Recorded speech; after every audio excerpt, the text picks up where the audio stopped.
Well, hello everyone. Welcome to Myths and Meaning, the Storyteller's Hearth. Thought I'd share a wee tale of the time we're in. We're in like kind of Valentine. I thought I'd take you to kind of the myth, the legend, the origin, if you like. So back way long ago, kind of 3rd century Rome. Claudius II was he was in charge at the time. It was a time when they were kind of growing thin and kind of that they were not as mighty as they once were. So there was kind of fear. And there was kind of people were a bit worried about what was going on with the great empire that was once Rome. So Claudius II, in his infinite wisdom, he decided that perhaps marriage within his army was not such a good thing. For if you're married within your army, when you're in battle, you'll be thinking of your loved ones, you'll be thinking of your children, you'll be thinking of your kin. And Claudius, he didn't like that idea at all. It didn't go down very well with him at all. He thought, no, if I ban marriages amongst my warriors, then they will not be soft in battle. They will fight harder, because they'll be fighting for themselves. They won't be fighting for the kin that they've left behind to go to the battlefield. And so it was. The law was laid, and that was it across the land, across the empire, that no marriages were allowed amongst his army as centurions. But in Rome, kind of maybe north of Rome, who knows? For once upon a time, there was a man, and there was a man named Valentine. And he was a caring man. He loved people. He just loved. He was a man of love. He didn't agree with this law in the slightest, really. So he felt empathy and compassion and sorrow, and he felt really, really kind of like it was unfair towards these soldiers that were fighting a thinning empire. And he said, well, you know what I'm going to do? I'm going to marry kind of these people, because they deserve to marry, because they love each other. They love each other dearly, and that's what they need with each other. So he started marrying these people in small churches on the outskirts of Rome. And word got out, and more people came to him just to help them out. So even if the soldier did die, at least he died married, and he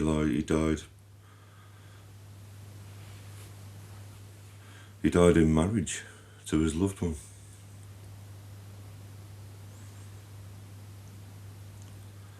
So Valentine, he did this for quite a while, quite underground. For Claudius, he heard. Of course he heard. It's Rome, people gossip, people talk. And it came to his court, and he decreed that Valentine should be arrested and taken to a magistrate. So he called upon his magistrate, Lucius. He said, Lucius, you know of Valentine, you know what he's done. I wish you to remain in his house, in his cell, in your cellar.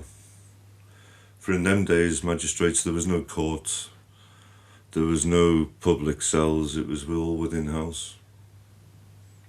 But Lucius, he had a big enough house to deal with such a situation.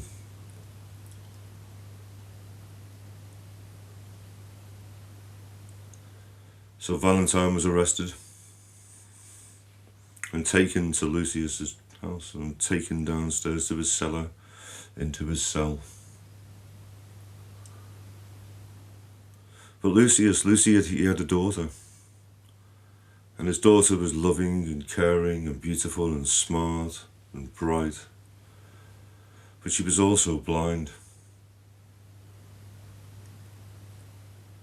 And Lucius had accepted this as how it was, and so had she, and they lived a happy life with their family. But nonetheless, she was blind. So Valentine was moved in to the cell in the cellar. And one day the daughter, she came downstairs with her father to the cellar, and she met Valentine. She was introduced.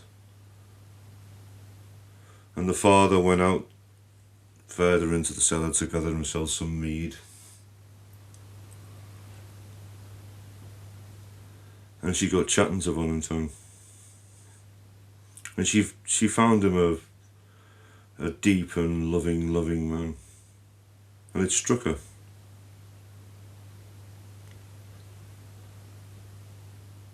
So Lucius came back and he gathered his mead and took his daughter back up the stairs again.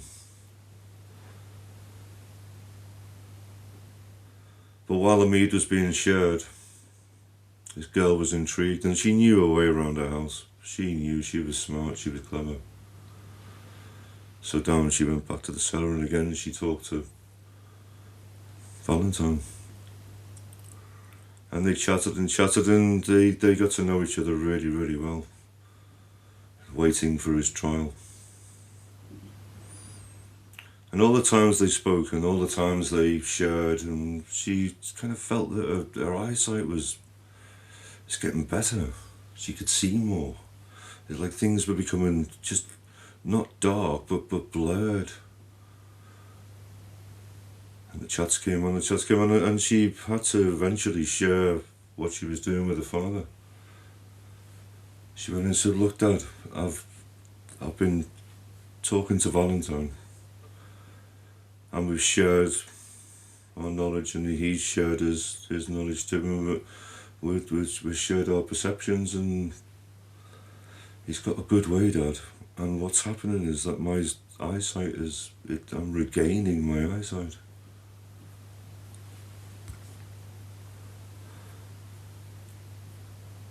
So, oh, well, if that's the case, let me go down and speak to him. So he goes down and speaks to Valentine. He says, "Well, what have you done? Like, how have you cured my daughter of her blindness?" He said, "Well, I've just merely taught her the compassion, love, instinct, and growth that's what you need in life. It's the soul of us, it's the age of us, it's the ancient within us that we need to portray."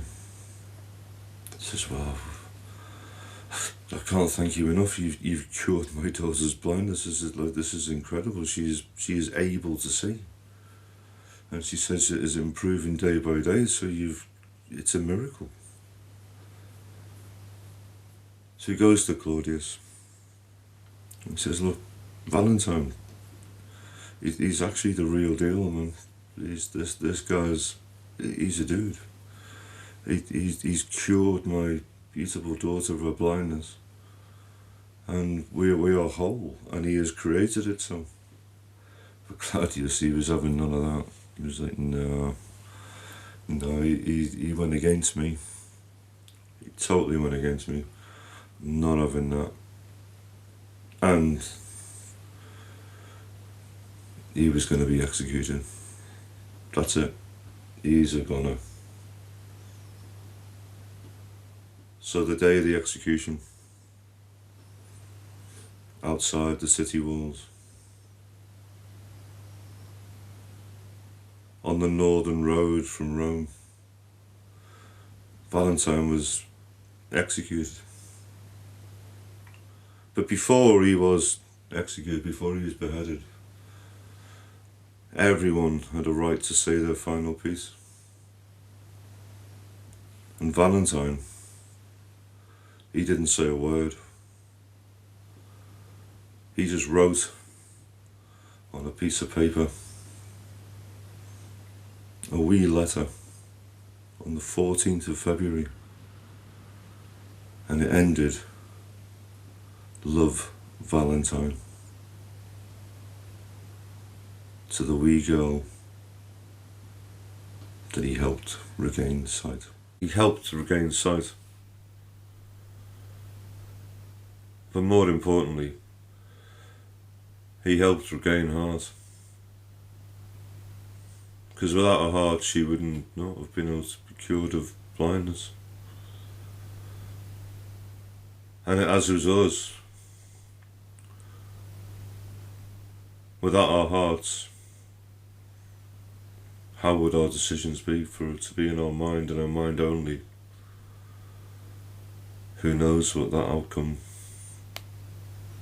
would become. So a loving and hearty kind of mid-February, everyone. And I hope the promise of spring is becoming stronger. It's definitely getting warmer down here, that's for sure.